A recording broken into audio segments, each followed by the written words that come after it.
PAD for ratification. Under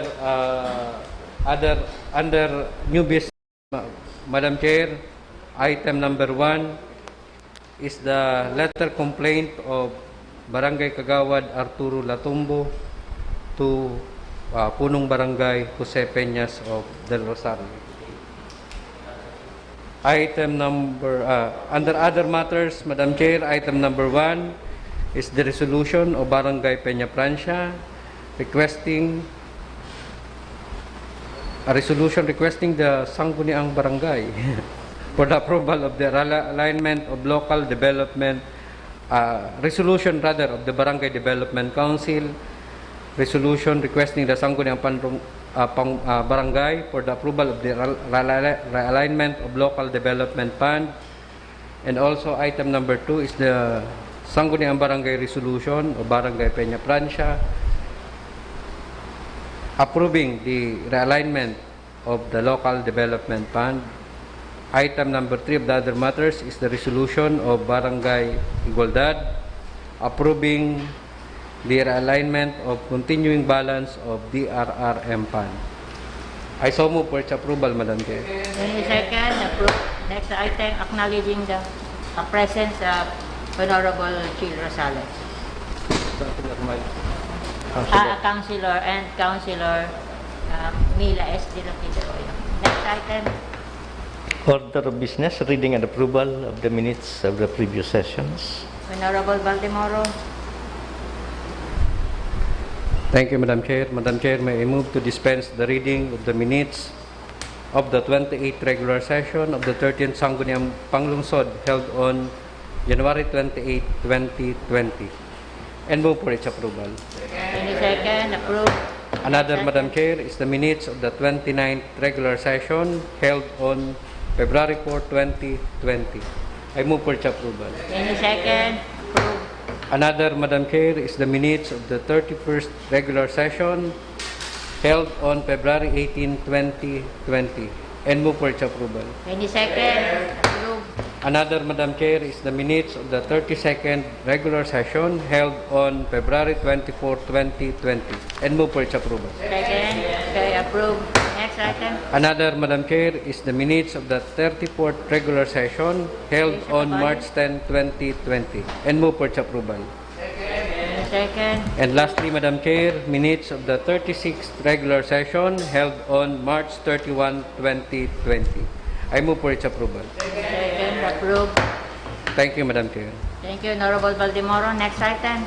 Special business or order, the proposed ordinance of the Honorable Mila S. De La Quinteroyo instituting measures to promote public health, safety, and protection against the continuing threat of COVID-19 or any such emerging infectious diseases, imposing penalties for violation thereof and for other purposes.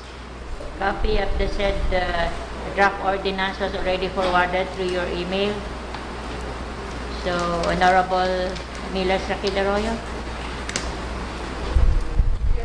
Thank you, Madam Chair. So I am presenting this ordinance ready for deliberation on second reading, Madam Chair. Any comments from the members?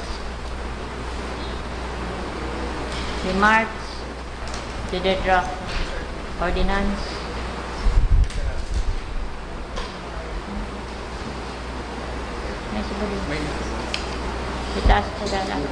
Okay, Honorable Perez.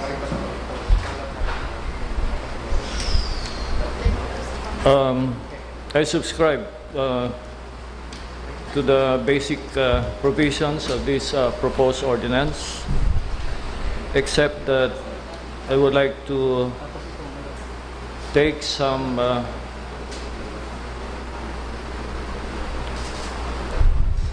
corrections on the basis of typo or grammatical construction. In section 3, I would suggest that the sentence should read mandatory washing, sanitizing of hands to ensure that viruses harmful to the human body are not transmitted instead of is, or the agreement of the subject, which is plural. And second correction that I would like to suggest is on section 7 4-7. I guess the author meant deceased relative, one who has passed away, which should therefore be spelled as DECEASED. 7.4.7. Deceased should be spelled as DECEASE.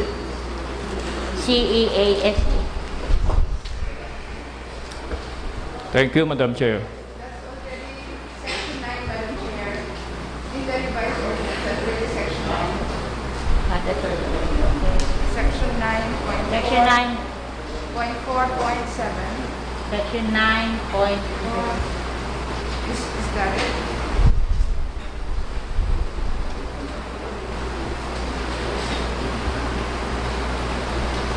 In the revised, Madam Chair, I sent a revised proposal to already incorporate the proposal coming from the city mayor as discussed in the IMT. Can we be therefore presented with a revised one that already incorporated the recommendations from the city mayor? Bako ang na-confirm ka mga positive cases is BMC? Kasi hindi baga pinapadala si mga so sinda ang na-confirm kung igwa kitang positive igdi. Yes. Igdi, City Health Officer ang ma-confirm. In that ordinance, Madam Chair. Okay. Yes, Madam Chair, may I propose that we go through the ordinance section by section, but let's look at already the revised one. Okay, the So that we revised. can approve each Igwa section. kang team, do you have the copy of the revised one? Okay, ito ang i-flash mo tabi. Let's start from the first page.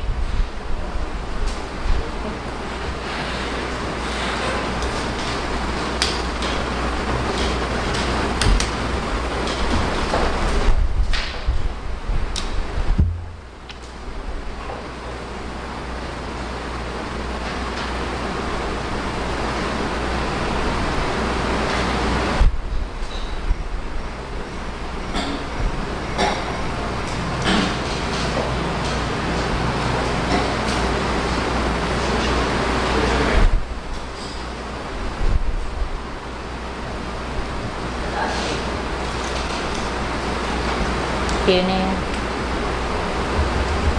So, in the first page, Honorable Mike. Yes, Madam Chair. In the revised one, I have included a section to scope and applicability. Considering, Madam Chair, that there is a pertinent law that would govern this particular subject matter and there's a specific agency created for the purpose, then therefore this ordinance should should be applied consistent with or supplementary to such issuances or guidelines that pertinent national government authority may issue on the matter. So dinagdag ko lang yung number 2, Madam Chair, para daita na siguro ulit-uliton the provision in each section. Otherwise, without that provision in each section, we would have to state that consistent to or in accordance with national government issuances on the matter. So para daita na ulit-uliton, bigla ganang kung section 2 to define scope and applicability of the ordinance. So unlike the previous ordinances also that we have passed, this ordinance will cover an indefinite period of time, limited only by a declaration that the health emergency no longer exists. So may po siyang period, unlike the previous ordinances that we have issued, which we passed in accordance with the periods also proclaimed or declared by the IATF. So It will- here, may po kitang limitations. Sinabi ta lang kung rin siya i-lift by pertinent government agencies. It will cover in any eventuality na magkaigwa-gira. Yes, and it will also not be limited only to COVID-19. Ayun. In, So that's a new one in the revised scope and applicability. So therefore, the section numberings would be changed accordingly. Under section 3, per letter of the city mayor, so may I move, Madam Chair, that we tackle together with this particular item, the letter of the city mayor. Has it been included in the agenda? I am not certain. The 15 May 2020 letter of the city mayor. I'm not sure if it's been included because it was specifically addressed to me. I am not, however, I think sure it if was not included. the sanggunian was not furnished. Yes. So may I have this letter of the city mayor to this representation dated 15 May 2020 be included? Because the recommendations here, I have included in the proposal and I will be presenting to you. Okay. Although through our group chat, the mayor Yes. have stated that he's going to propose an amendment. Yeah, the mayor furnished us this through the Yes, group chat. through the group chat.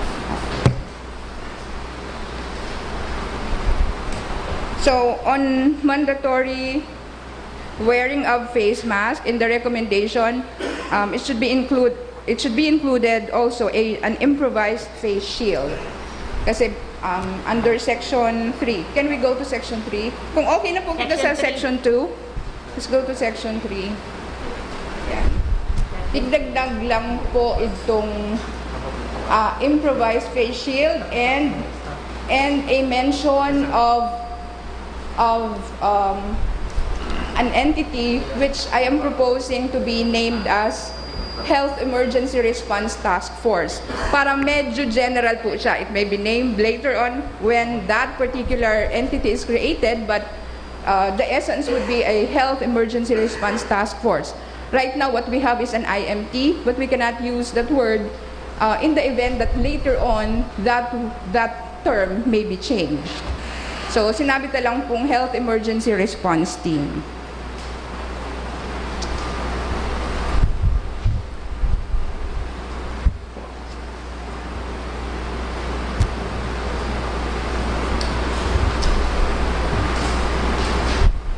Okay, so yun lang po yan sa ina-change from the original draft. Okay. Kung may pong question, section 3. So mandatory washing or sanitizing of hands. So as manifested by the Honorable Perez, the correction, grammatical body instead of S should be R because that refers to viruses. And the only change there as recommended by the mayor is that on the carrying of an alcohol, 70% alcohol solution. In the original draft, Madam Chair, it was a requirement that everyone should carry with them a bottle of 70% alcohol solution or hand sanitizer whenever they are out of their homes. As recommended by the mayor, maybe not everyone would have an access to this kind of resource all the time. And baka sometimes di man talaga feasible mag-carry. So, instead of required, ang nakalaagta na lang is highly encouraged. So, the requirement for people to carry with them that alcohol solution or hand sanitizer whenever they're out of their homes is now only just highly encouraged in this proposal. I agree, Madam Chair, to that recommendation. That's why I'm including it. But if you believe it should be mandatory, then that was the original proposal. Madam Chair. Okay, Honorable Del Rosario. Good morning, Madam Chair. Good morning, Councilor Miles. For this presentation, I am submitting some additional inputs to the proposed ordinance. Tim, please show your yung Can can the presentation of the Honorable Del Rosario be pertinent to the section Yes, being yes, yes, presented? yes. Section 5? Please proceed din to section 3. Section 3. Sige. Definition of terms. Although, Madam Chair, I stated there yung policies and objectives, and yung section 3 yung definition of terms, because I think importante din na may definition of terms kita. Because duman sa premise ni Councilor Miles na may risk, may low risk, and may high risk, that pertains to yung extent ng quarantine. So, if the good councilor would accept yung definition of terms, sa hiling ko mas makakaano. Because this ordinance, I think, ang direction niya is for new normal. Yung sa new normal na kita. So, team, please proceed to yung sa mandatory hand washing. So the first proposal is to include a definition of terms consisting of those terms. Okay. Diyan po sa mandatory hand washing and sanitizing of hands, dinagdag ko ining sections 3A and 3B, because according to Councilor Miles, this will be indefinite. So I am proposing that we also specifically yung sa mga schools, because by August, maburukasan na yung schools, and definitely may mga maanong estudyante, although they would proceed with yung modular or blended learning. At least ang ordinance as proposed by Councilor Miles, igwaning pigme-mention kita about schools. So, to help in obtaining a clean environment in all schools and health safety of students, teachers, and staff, the following must be observed in all levels, whether public or private. So, among others, yung 1, 2, 3. And also, Madam Chair, Councilor Miles, based sa research ko, yung spitting sa public places, naka-confine lang ito sa mga enclosed, Ang nahiling kong ordinance kadto, time ni SK Youth Representative Roel Barrios, yung sa spitting. So, I'm proposing that we manifest this, bigolay ni Councilor Ranyola Subago, sa ordinance mismo. So, I am proposing that we put this in section 3A. To further enhance public safety, no person or persons shall carelessly, intentionally, or indiscriminately spit, saliva, or expel phlegm, mucus, or other substances from the mouth or from the nose in the city streets. Minsan minsan nasa auto ka, Madam Chair, Nagamay na. pag nahatsing, ipapahid sa gilid kang Kang sapawan. Oo, minsan sa trimobile, ipapahid sa gilid. Minsan sa sinihan. Oo. Kaya, specific na dyan para mas sa mga enforcers igwa man sindaning guidance. So, I'm proposing these two items, Councilor Miles, for your consideration. So, Section 3A and Section 3B as far as mandatory washing and sanitizing, or other section na mas pertinent sinda. Okay. Thank you, Madam Chair. Thank you, Honorable Rosario. Yes, thank you, Honorable Del Rosario. First, on the proposal to include a definition of terms, in the ordinance, I did not use the terms enhanced community quarantine or general community quarantine. So I don't see where those terms will be relevant. I intentionally did not use those terms kasi baka sa mga masunod na situation, since it covers that situation, dais siya, bako yun ang term na gamiton. So, as much as possible, I was careful to use terms which may be changed in the future. Ang gamiton tang mga terms, itong applicable pa rin siya, whatever term may be used in the future. So, that's the first one. Pero baka iwa rin, if the suggestion or recommendation is to include a definition of terms, then let's look at the terms that are used in the ordinance, which were not described in the ordinance or in the section itself, and we will create a definition of terms para di siya ulit-uliton. Or maging klaro siya whenever it is mentioned. Si mga terms kasi gamit ko digdi, Madam Chair, pig-describe ko na duman sa section where it was used. So, unless igwa kitang ginamit na term na di siya na-describe in the section where it was used, then there is no need for a definition of terms. So, that's my first comment. About the next Yes, duman sa next. additional Additional Additional provision on mandatory disinfection. Baka pwedeng mag-create na lang ng dagdag na section. Kasi kung mandatory washing or sanitizing of hands, di man applicable itong spitting. But I included a section on spitting, prohibition to spit or urinate. Kasi yaon yung tabi, Madam Chair, naman sa recommendation kang City Mayor. If I remember it right, sa inalaan. Can we scroll down the proposal? Because I included that. Yeah, sa ito. Section. Yan. Okay. Section 8, stricter prohibition. Kasi igwa na po kitang ordinance kayan. Sinabi ka di stricter because the penalties are higher. So, stricter prohibition against unsanitary spitting or urinating. Or baka, pwede idagdag ka siguro spitting, blowing of nose, or urinating. Kasi kung nagsinga, so dahil man yan spitting, so dahil siya kaibanan. So, unsanitary. Pag sinabi ka pong unsanitary, pigsab na po dyan, for this purpose, spitting or sneezing shall be considered unsanitary unless the same is made on a tissue or toilet paper or cloth and disposed of properly. Para very specific siya na kung masinga ka or ma-spit ka, dapat sa tissue paper or sa cloth, and i-dispose mo properly ang tissue paper or cloth na iyan. So, dito na kayo sa bio na dahil mo ipagpahig kung sain. Sabihin ta kung sain siya dapat mag-spit or mag-sneeze. And i-dispose niya properly. Or when the spit gets directly and immediately flushed down the sewer. So, pwede man kung nag-spit ka na direct na, alam mo, kasi pwede man baga ma-spit na kita duman sa toilet bowl or sa sink. Basta pag ni-spit mo, immediately and directly maybe flush down the sewer. So, iyan lang ang makukonsider tang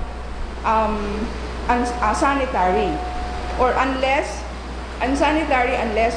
So, yun lang po yan ang sailing ko, makukonsider tang sanitary, ang pag-spit or ang pag-sneeze or ang pag-urinate. Ang pag-urinate naman po shall be considered unsanitary if the same is done in any place other than a toilet. Di po ba? Pag bako kang sa toilet nag-urinate, bako yan sanitary. So, anywhere else would be unsanitary. So, okay ba yan, Councilor Belisario, na on the spitting, iyan ang section na response sa duman.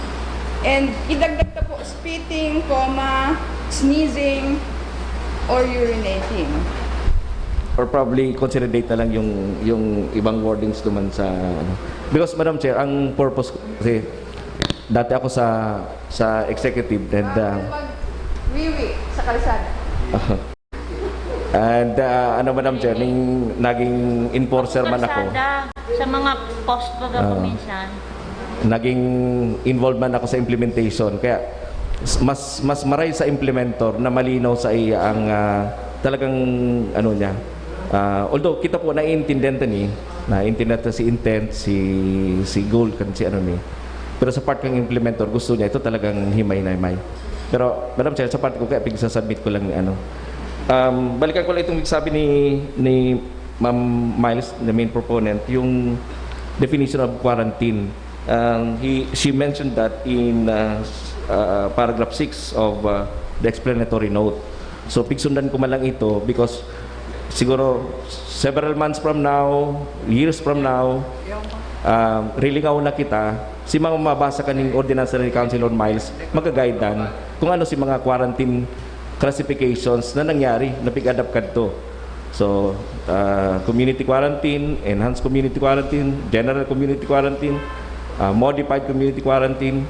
So, because na-mention niya dyan, low-risk areas, high-risk areas, and she also mentioned there yung community quarantine. So, pigsundan ko malang ito. Yeah. So, it's up to... Yes, baka yung mga classification na iyan, pwede ito ma-present as options duman sa barangay community quarantine or lockdown. Okay. Baka naman kasi ma-mention na, yun ang mga possible kinds of quarantine. Quarantine. Yes, ma'am. Okay. Thank you, ma'am. Thank you. So, ano pong comment na dyan sa, is there any comment on Section 8. Okay. Section 9. Okay, Honorable Perez. Gusto ko lang mag-react about urinating, no? One of the reasons why kadaklan sa mga tao they just urinate anywhere. One of the reasons is that public toilets are not readily available. Lalo na po sa mga sentro or ang saindang alternative are the restaurants. Pero generally, they are hesitant, kung makumansindang client, they are hesitant to use the toilets in these restaurants. I think the people, the public should be informed that those public toilets, those toilets in restaurants are open to everyone. And maybe the city should also encourage the erection of more public toilets as we have in Baguio City, where public toilet is almost in every corner. Yan siguro ang maybe later i-address na yan pangangaipo public toilets in places na lalo na itong places where people converge. Thank you very much. Thank you, Honorable Perez. Yes, baka pwede na nga ni idagdag yung tabi dyan, Councilor Perez. Idagdag na po sa ordinance the mandate to put up, no? Yes. To put up public toilets and in public places. and siguro penalizing business establishment owners who refuse access to their toilets. Kasi ito pong ang mga establishments po kaya nagpapalawag sila maggamit ng toilet nila for clients. Oh, Kaya kung clients, do they have the right to prohibit?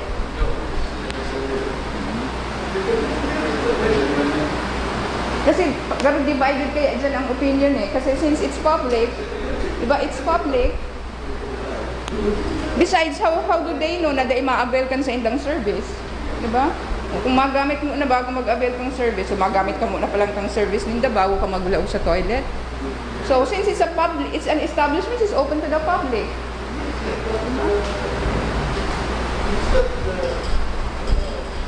So in other words, private establishments,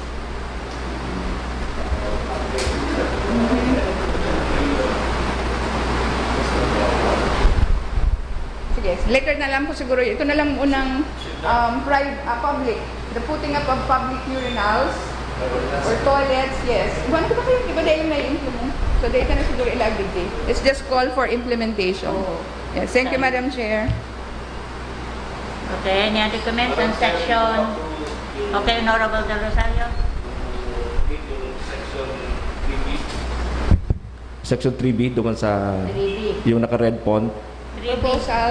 yung may proposal about sa schools. Section 3B, if the main proponent would accept this para sa ma-enhance ang mandatory washing and sanitizing of hands sa mga schools, specific ni Madam Chair sa mga schools. So, yan among others yung Are they not included in establishments?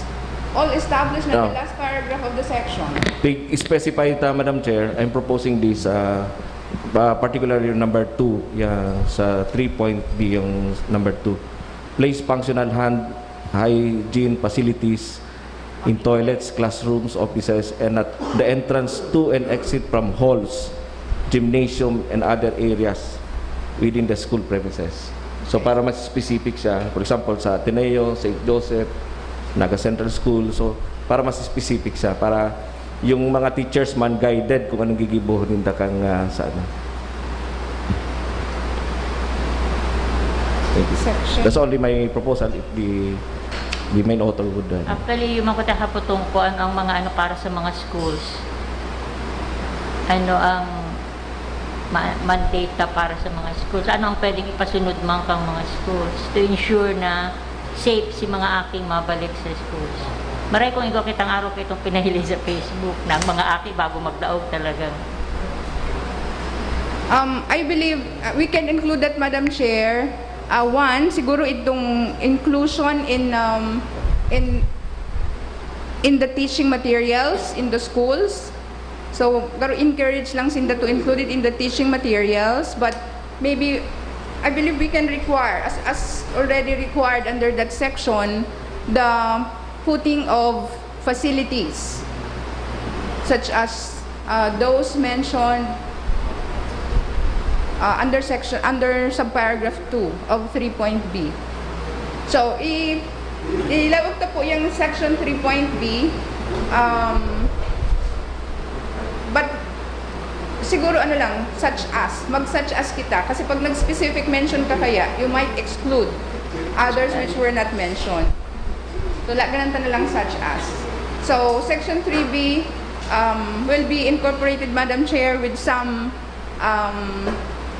restatements or rephrasing para maging consistent and siya repetitive para maging clear ang presentation.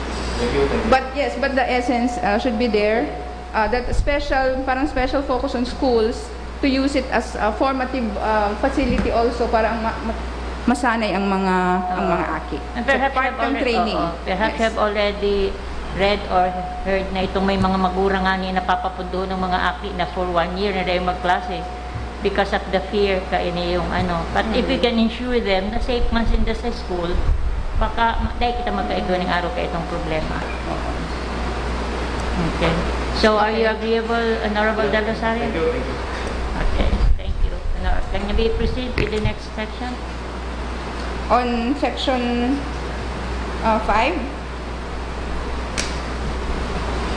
mandatory social or physical distancing. Any comment?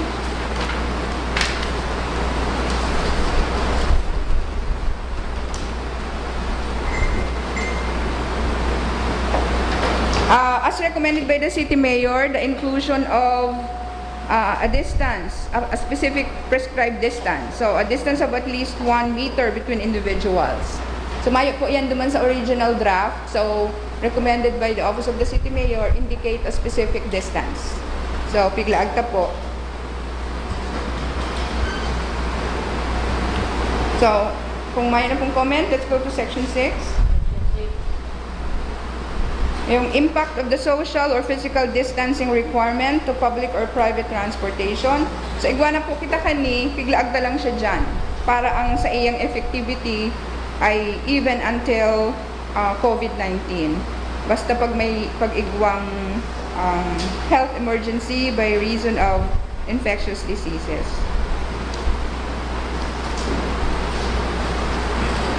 So, tiglagaran ko lang pong dagdag duman sa last paragraph that the amount shall be reviewed every 6 months. Do you agree po na every 6 months ang review of the fare for this purpose? Yes, how about itong mga private, ano yan, di ba? Pinagpapakride ng mga mayo yan. Illegal man siya, Madam Chair, itong motorcycles. I think, ang backride. si Mayor with the ano na allowed na ang mag-agong as long as may present na. Di ba? Dahil ka balik niya. Honorable Recently read po, Madam Chair. Request pa lang po siya for the IATF to approve it po na allowing angkas na for married couples or their children as backride po sa motorcycles nila. Pero wala pa pong response. Mayo pa man. Pero, Honorable Del Castillo, are you raising your hand? That particular section, Madam Chair, it only covers on social distancing. It only covers public utility vehicles, particularly e-trike, taxicle, tricycle, and pajak. How about privately owned tri-mobiles? I think we should also include those mode of transportation. Itong taxi, yan ka taxi ken. Yeah. How about itong taxi? Yes. Taxi are covered by LTFRB. those vehicles, Madam Chair, are regulated by the local government unit. Yes, Section 6, Madam Chair, applies to both public and private. Yes. Second paragraph of Section 6 specifically pertains to public utility. Kasi sindama lang ang igwang fare. Diba? But the provisions apply to all, public or private. The provisions on passenger load.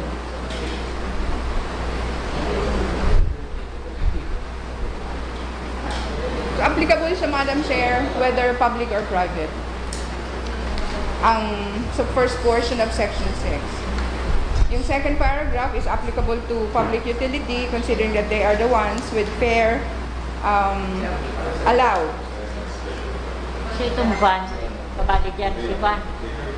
Van, Van, kabali na siya. number 5, Madam Chair.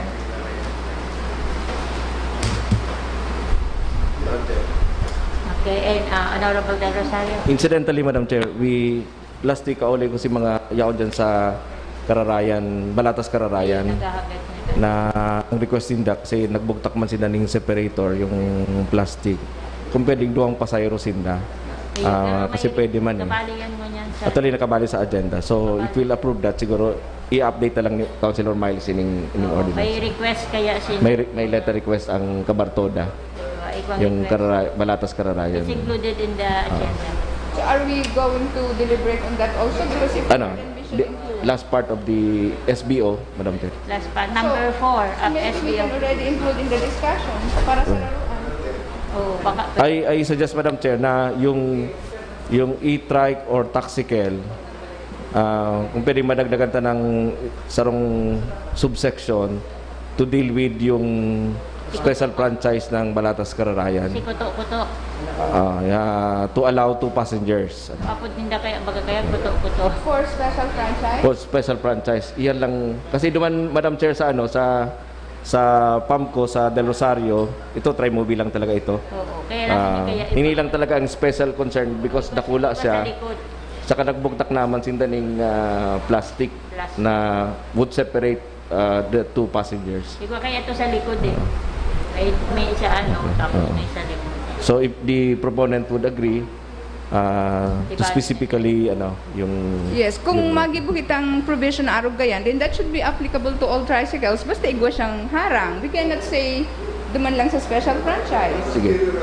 Kung ang ini-exempted yan would be those because igwa siyang special divider, Okay. not because they are special franchise. No, kung sa tricycle kaya, Madam Chair, Mayo ka man yung ang pwede tanggibuhon sa tricycle is yung sa likod kang driver, bugta ka na ng separator para may saro pang pasayro. Separate. Pero sa laog, saro lang talaga. So that's general sa Trimobile.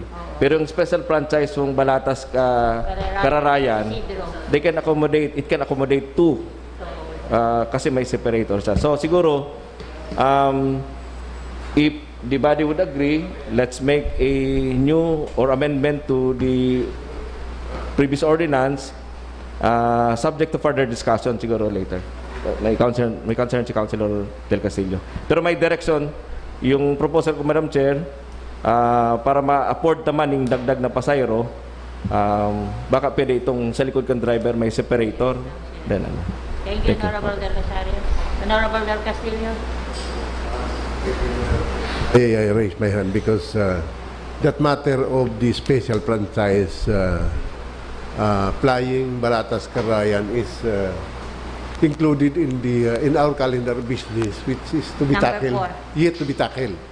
So if that will be incorporated in this proposed ordinance, so we might as well tackle that matter before we decide that it will be included in this proposed ordinance.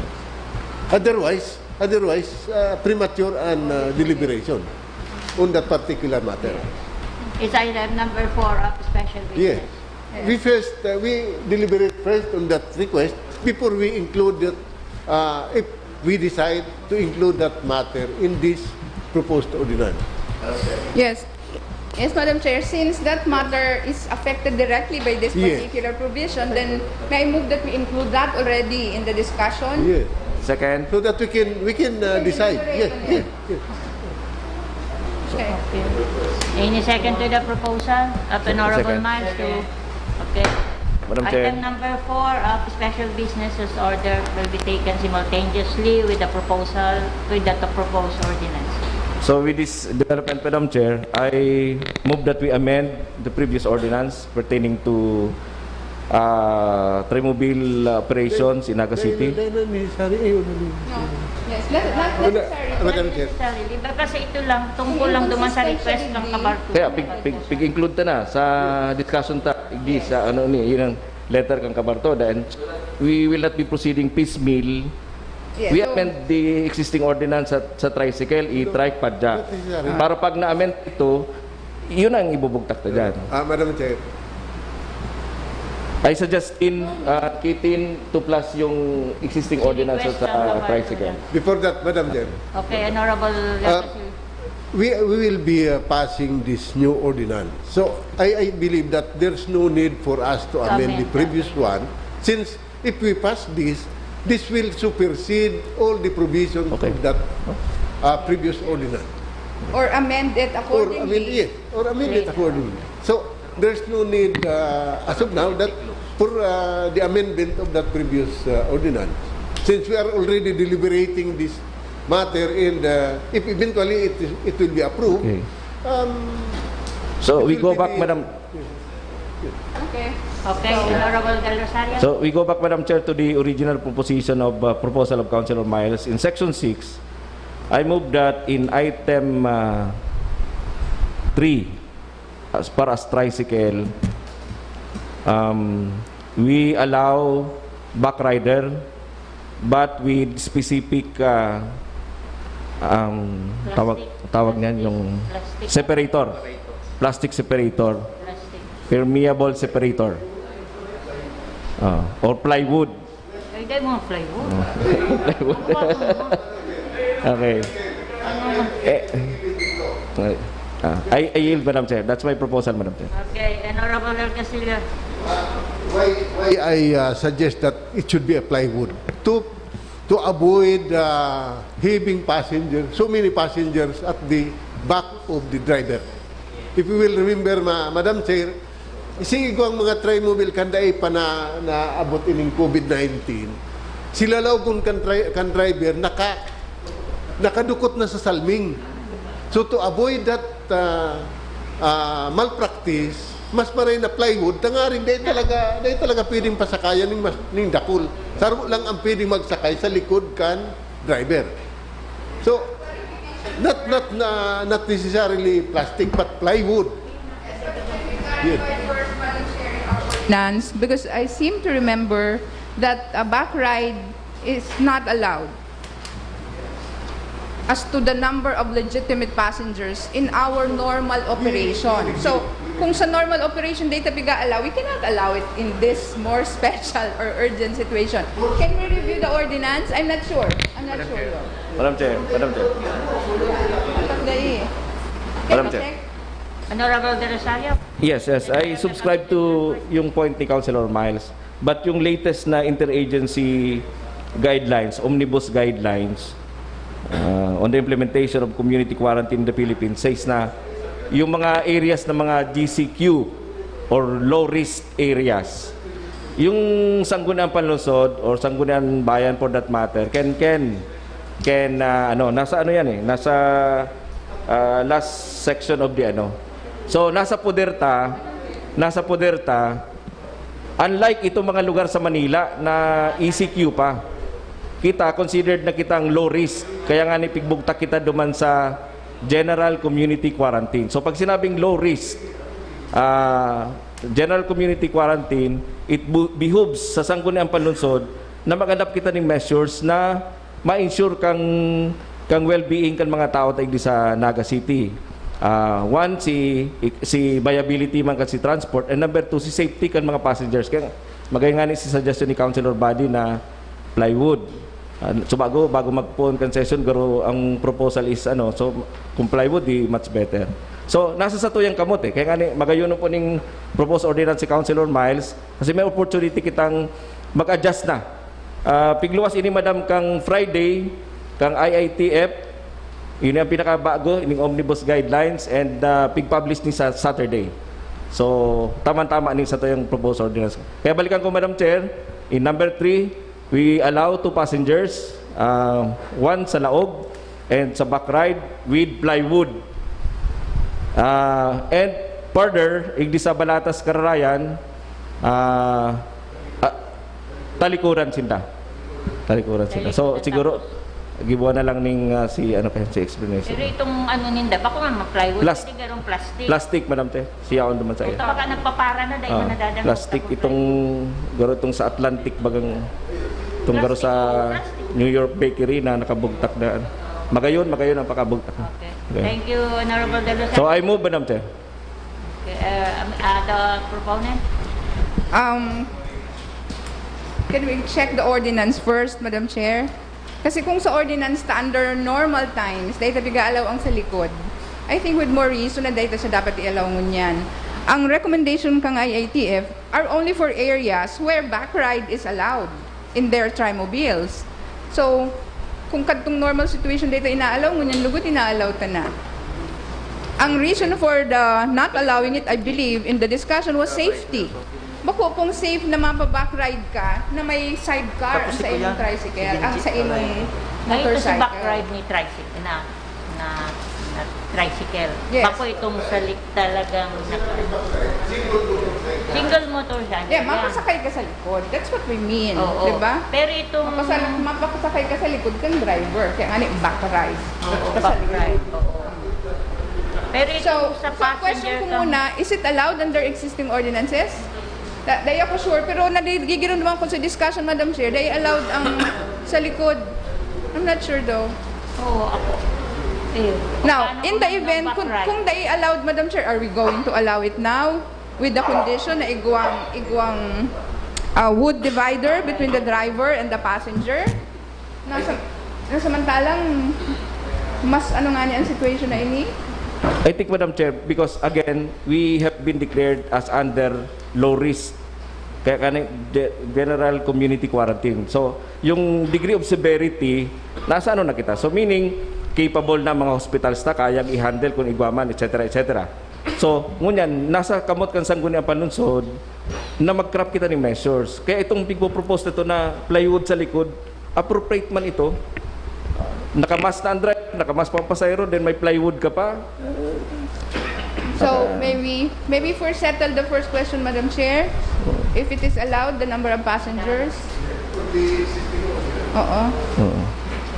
So we're now moving for the amendment katong actually bako na nga ng amendment kasi bago na ining I-check lang, ma'am. Thank you, Honorable De Los Okay. Honorable Valdemoro, you were raising your hand. Thank you, Madam Chair. First, Madam Chair, ang nagre-request man lang sa to for additional 1 passenger is the Kabartoda. Bartoda. Ito yung special And the type of tricycle ninda, igwa itong sakayan sa likod. So, we may allow this, Madam Chair. So, pwede garo siyang amendment for the tricycle having a box. Ano ito? Additional. Ano nga po kaya? with the Passenger provision at the back. yes, Madam Chair. We can allow 2 passenger. For those tricycle na ito lang conventional type, we only allowed 1. That's my proposal, Madam Chair. Yes, that would be okay, Madam Chair. In fact, that's what I was thinking also. Na kung igo sa likod na sakayan din ng passenger, then pwede na rin siyang ma-allow. Yung saro din duman, oo, separate compartment, separate portion at the back. Okay, so okay yan sa Madam Chair, but I'm not settled yet about the passenger at the back of the driver. Back rider. Oo, no back rider. Okay. Okay, so idagdag ta yan duman. Next. Idadagdag ito. Oo. Itong inspection. Yes, i-park ta mo na, Madam Chair, ang discussion duman sa passenger at the back Sa of the back driver. rider, dumaan Yes. sa single motor. Okay. Pero when it comes to you request kang kabartuda, ibabalikan na request. already included. Approved na. Okay na si Kabartuda. Okay. So, Honorable Del Castillo. To avoid dahil baka sabihon na class legislation because we are only speaking of Cabartuda. No, we will not mention Cabartuda. Ang i-mention ta is for units which has a separate passenger area Yes, in their unit, then another passenger may be allowed. Yes, I agree, Madam Chair. Dahil to avoid complication, dahil kung specify ta ka ang Cabartuda, it might be classified. It might be a class legislation. Na-mention lang si Kabartuda. So may mga tri-mobile na pigibo kay Madam Chair na talikudan ang pwedeng talikudan ang pasayro. May provision ng pasayro sa likod. Igwaman naman sa na nakaatubang naman sa tinampo. May talikod. So, Okay, thank you, Honorable. mas marian general Statement. statement. The Honorable Arroyo Thank you, Madam Chair. mention Kabartuda with regards to that aspect. Okay, continue, Miss. Continue, Honorable Arroyo. Yes, Madam Chair. So, i-park na muna siguro sa discussion and then balikan ta na Ito lang si about the Ito back Kaprado. passenger. Okay. Next. Section. How about, Madam Chair, duman sa private motorcycles? Kasi igwa din bagang request na i-allow din ang back rider kung member of the family. Diba? May Pero request. saro lang. Kung private motorcycle for private use, I propose an inclusion, Madam Chair, as number 6. Number 6. Oo. Private. For private motorcycles, one back rider may be allowed for members of the family only. Honorable Baldemaro. Thank you, Madam Chair. Ako po yun man ako duman, but then it is a national policy. So dito po siya pwedeng i-supersede na ito pong background unless the IATF po will amend. For now po, data pwedeng siyang i-supersede since it is a national policy. Okay. But Thank you, as of Madam. now, there are requests. Na Yeah, we have a pending request. Thank you, Madam. But although the applicability will be subject to national issuances, baka pag ilaag ta sa digdi, baka maging maging basis na rin kang national government to act on that request. Kasi kung ilimon ta po bagagaro, iyon na talaga yan ang means of transportation kang mga families na di nakakabakal ng tricycle or sasakyan.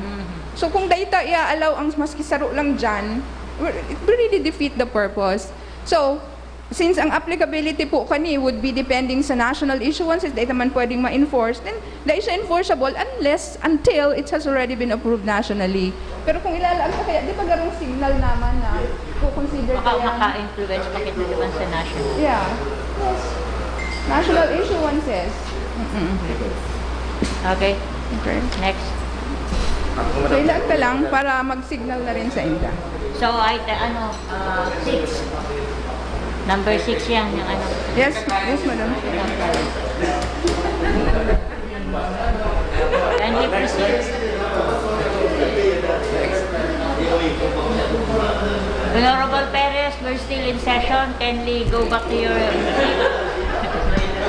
So kung mayo na, Madam Chair, let's go to section 7. Section 7, Madam Section Chair. 7, Okay.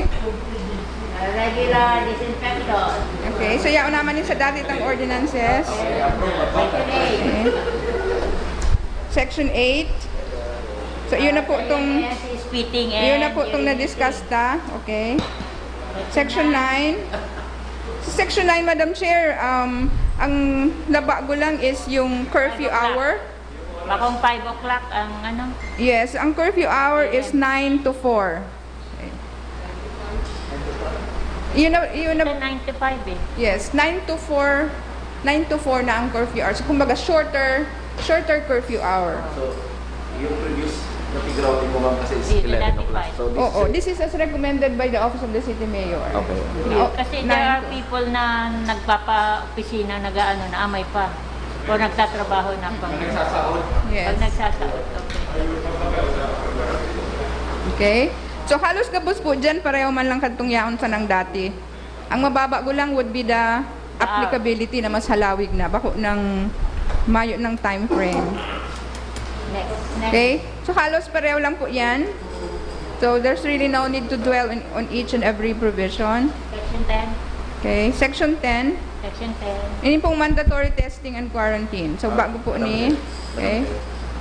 Sa curfew, Okay. sa curfew, may ordinance po kita na sa pertaining to minors. I suggest that we spell out dan yung ordinance sa... Duman sa enforcement siya dito. Yaon siya duman sa section on penalties, on how they will be proceeded So, against. it will be discussed later Oo. under the penalties. Oo. Duman siya kasi enforcement na itong portion eh. Ito sa minor. I still maintain, ma'am, kasi yung city ordinance na on curfew for minors, specific yung step by steps. Yung penalty as proposed, I still na yung step by step na agreehan duman sa curfew for minors, yung manggirara yung masunod. If I may Yes, suggest. oo. Taday man to piga. Di man to repeal. Okay. Oo. Thank you.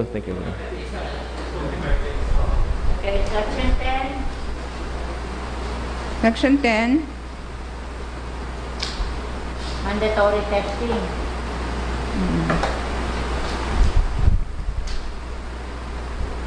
Madam Chair.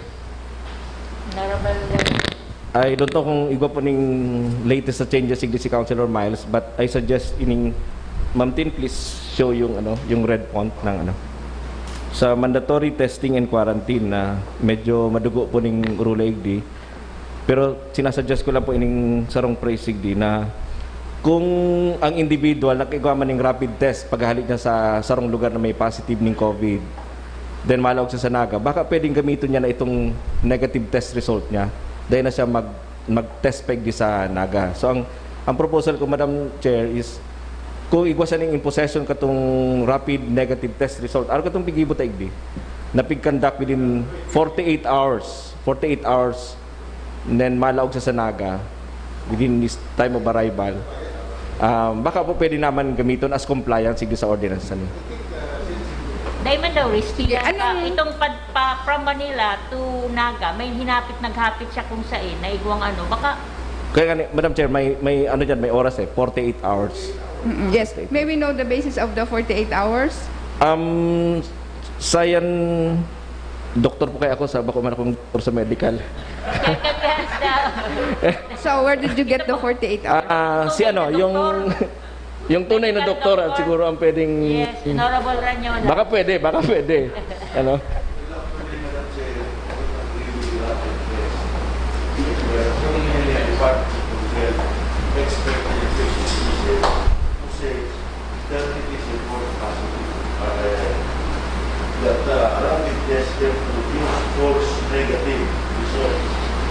That may even lead to further spread of the virus.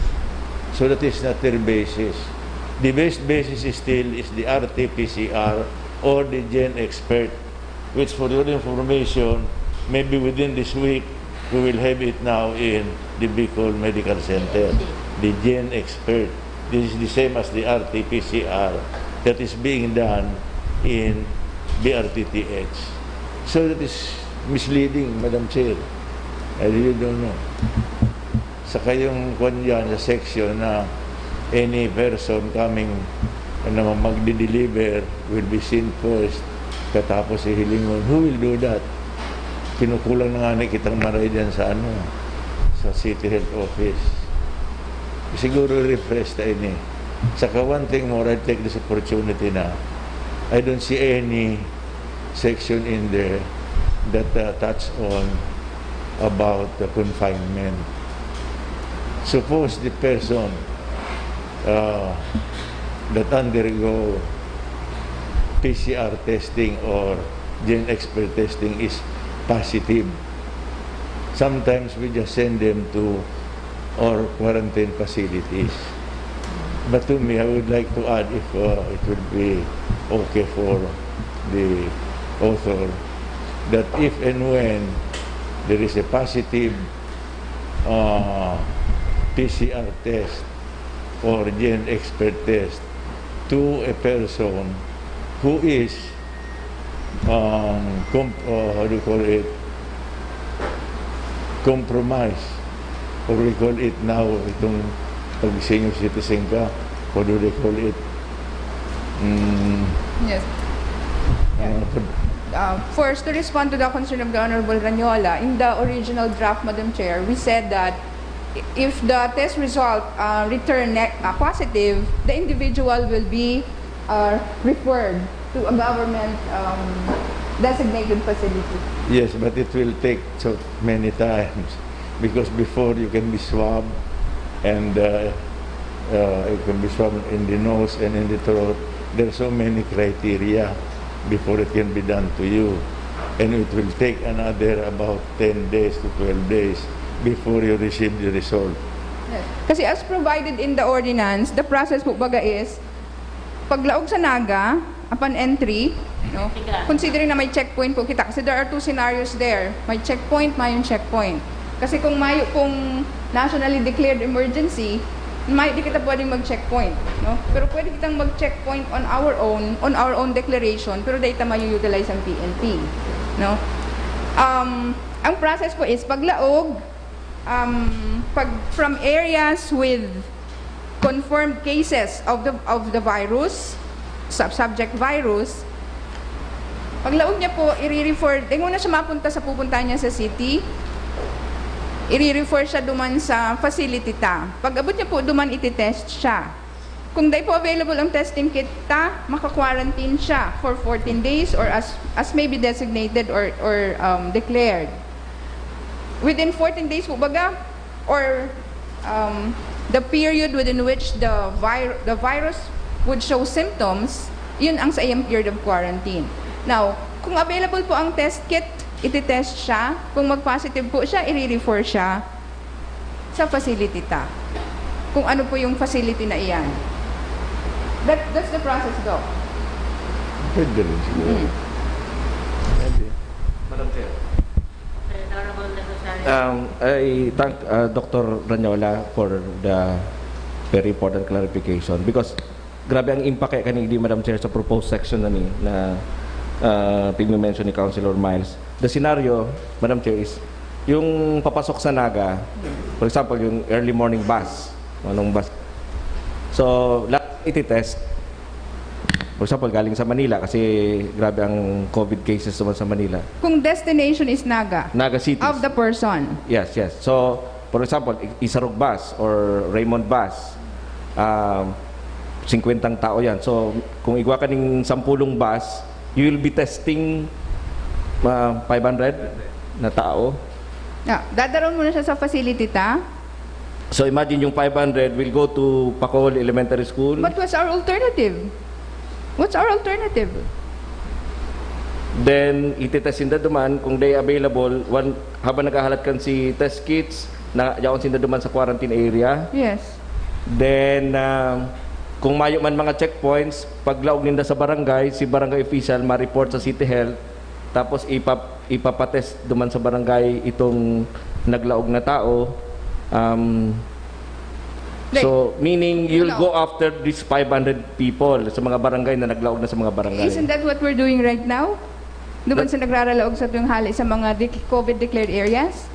Contact tracing, ito na yan, ito nag-positive na. Pero itong malaog pa lang na mayo pa maning indication or symptoms, ang worry ko lang kaya, Councilor Miles, is Yeah, I know. you have 500 people or 1,000 people na i-board mo dyan sa quarantine facilities ta, or kung maabala pa although mabibilis naman ng mga tao ta, Dr. Borja. So, baka maging number 1, burdensome na maray. Number 2, as explained by Councilor Rosani, na yung rapid test do not actually reflect yung so yun yung dilemma ta dyan sa aspect na so yun lang po ni Madam Chair ang ko igdi sa section na ni actually para basa ta ini kaya medyo baka ikaw kitang ibang paagi or other ano na pwede tang No, actually, this is what I wrote because I thought this is what is being presently done. So kung ano yung present ang ginigibo, yan ang dapat gigibuhon ta pa rin. no, this is not being presently done na No. yung I lahat thought. ng taong No, papasok. I thought. Sabi ko, I thought that's what's Okay. being presently done. That's why yan ang pigsurat ko. Na pag nag-aabot hali sa mga areas na may confirmed cases, what do we do? Wala ko dinadarata sa quarantine. Because that's what's required in our mandatory quarantine. We have an ordinance on that. Oo. We have an ordinance on that. In fact, this one is already in an existing ordinance. Ang senaryo kay Igdi, Madam Chair, is pag nagbukas na kita, so ining omnibus guidelines kang IATF nagsasabi ini na intra-province or inter-province na movement kan tao, inter-province tong sa laog, intra ito maluwas. Sinasabi din na garo sort of unhampered. So kay puntang i-check. Actually, Madam Chair, ang proposal ko nga ni is siguro mag-executive session kita together with Mr. Gumba or ni Dr. Borja to explain to us ini kasi ini ang pinaka-latest na IITF na tangaring mag-guide man kita igdi sa proposal ni Councilor Miles.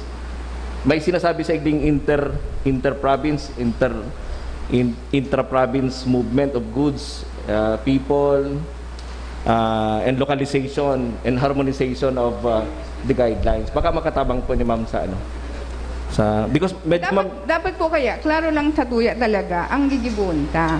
Diba? Kung ano ang gusto tang gibuhon. Now, ang gusto ta bang gibuhon, what we believe we should do, dapat consistent kung may mga national issuances. Yun lang sa itong limitation. We have to decide ano ang gigibuhon ta duman sa mga maralaog, hali sa mga areas with confirmed cases. Well, Now, ang proposal digdi as written is, gabos may mandatory testing. Sabi ta, that's not doable. Diba? Kuya, okay, admittable yan. That's really a humongous task, Madam Chair. So kung ang gigibunta is pareho lang kang dati na contact tracing lang, sa gabos na nag-enter, malagsinda, ahagadan ta silang data, sa isang mga naka-contact ninda in the past 14 days or so, gadan ta silang data, then yun ang sa itong gibuhon. Then we will have to rephrase iyang mandatory testing and the quarantine. Kasi kung sa iling talaga yan doable. The only reason I put that, Madam Chair, because yan ang yawan sa itong existing ordinance. Because that's really the only way. But, kung halatong na lang na igwang mag-manifest ng symptom, basta pag igwang nag-manifest dyan or igwang nag-positive dyan, ready kita tulos kung sa mga na-contact niya, then that would be sufficient. Dapat readily available yan tulos. Dahil na itong maisip sa pa siya. Pag nag-positive siya, saka talang papaisipon si tao na sa isa ibang mga nakakurontak mo.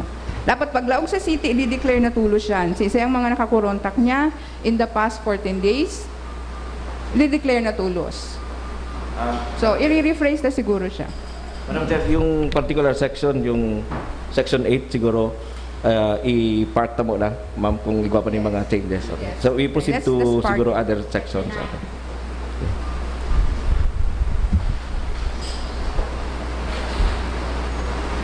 Section 11.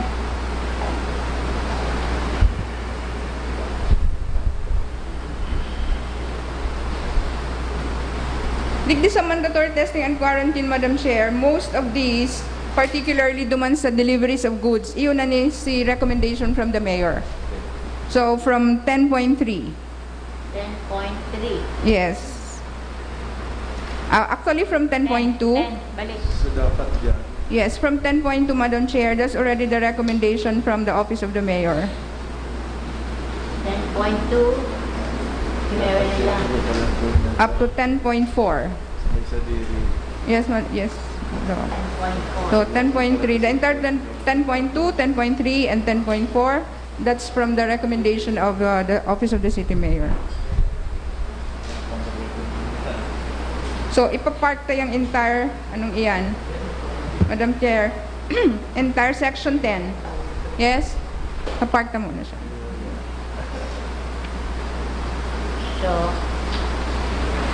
So section 11, other responsibilities of business owners and managers. Dati naman po baga ini, ng mga required sa INDA. Yes. Okay. Pero ito kayang sa air conditioning na, di ba, there is Iyan po, ali yan sa mayor's office. na nakaka-apekto sa mga merchandise. Yes. Ang hababao na maray na ano kang air condition. 26 degrees. 26 degrees Celsius siguro ilagta. Celsius. Okay pa man yan, I think. 26 degrees Yes. Celsius. Oo. It's still okay, Madam Chair. Bako pa man siyang mainit. Kanya kaya baga mainito na maray. That's a recommendation of the city mayor, to which I agree. So okay na ang section 11.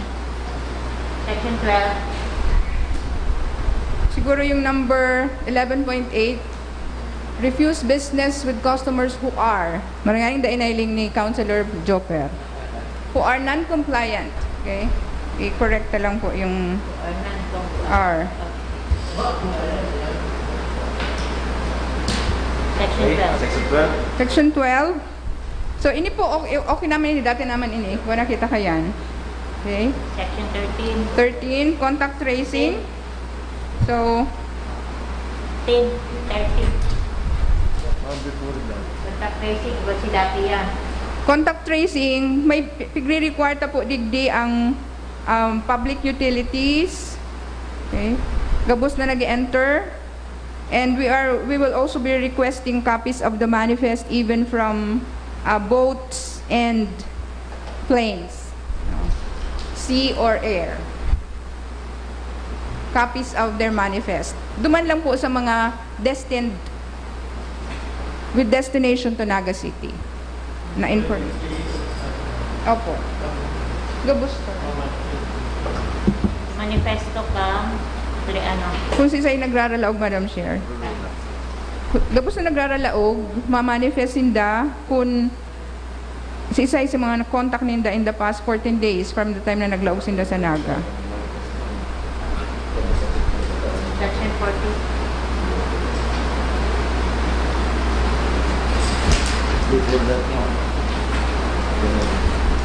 Madam Chair, the Honorable Ranyola has a comment. Honorable Ranyola. As I said a while ago, I would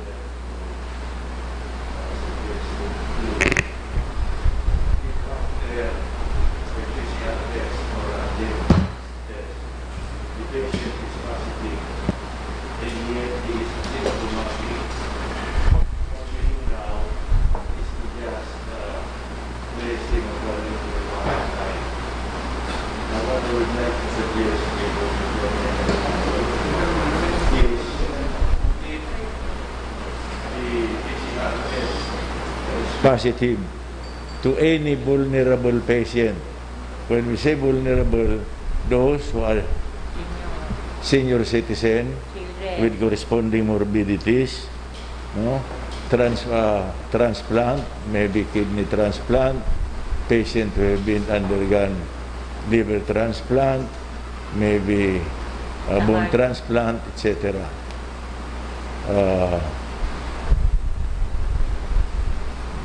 Bados, pregnant women, no, children, and all other vulnerable patients must be immediately be confined in a private or public hospital. Sa ngunyang kaya, pag mayong symptoms, symptomatic siya, pinapadala lang sa quarantine facility. Now, with our quad, we must compel them to go immediately for confinement in the hospital, be it a private hospital or a government hospital. Tangani pong malagaan tulos. Yes, I agree to that, Madam Chair, and we will include that in our discussion on Section 10, which we have parked temporarily. Kasi yan po yan duman malaog sa discussion on testing and quarantine. So we will consider that by agree with the recommendation of the Honorable Ranyola. Okay? Okay. Yes, Madam Chair. So we're now on Section 14. It's now 10:31. Would you like to take a break or i-serve na lang? Okay, break.